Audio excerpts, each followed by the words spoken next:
ஓம் சர்க்குருவின் திருவடிகளை போற்றி போற்றி போற்றி. வாத்தியார் மகராஜ்க்கு ஜெய். ஓம் ஸ்ரீ அருணாச்சலேஸ்வரர் கார்த்திகை மகாதீப வைபவம் டிசம்பர் 2024.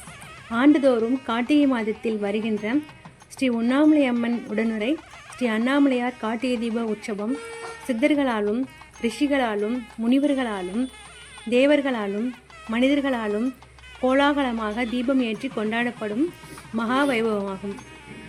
உலகில் உள்ள அனைத்து விதமான அக்னி சக்திகளும் ஒன்று திரட்டி கொண்டு வரப்பட்டு அக்னியில் சேர்க்கப்பட்டு திரு அண்ணாமலையார் தீபம் ஏற்றப்படுகிறது.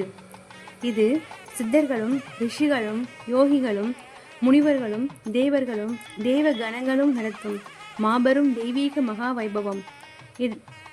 திருவண்ணாமலை கார்த்திகை தீப வைபவம் என்பது பூலோக வாசிகளுக்கு மட்டுமல்லாமல் 14 லோகங்களுக்கும் பொதுவானது.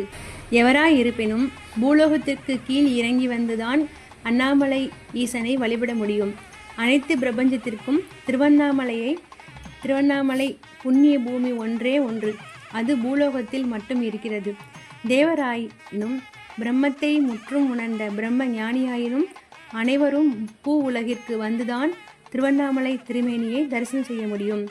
ஒவ்வொரு தேவதையும் சூரியனில் ஆரம்பித்து நவகிரக தேவதைகள், இந்திரன், 33 தேவர்கள், ருத்ர ரூபர்கள் போன்ற அனைத்து தேவர்களும் எவ்வாறு அவர்களுக்கு உரித்தான அக்னி பிம்பத்தை திருவண்ணாமலையில் வடுக நந்தி முனிவரிடம் அளித்து பின்பு அவர் எவ்வாறு அதனை ஒருநிலைப்படுத்தி ஒன்று சேர்த்து அண்ணாமலையருக்கு சமர்ப்பிக்கின்றார் என்ற தெய்வீக இரகசியத்தை சென்ற ஆண்டு அகசிய விஜயத்தில் குருவர்களால் அளித்தோம்.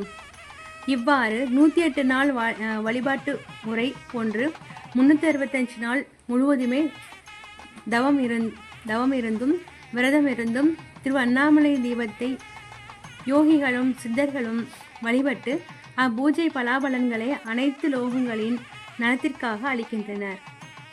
ஓம்.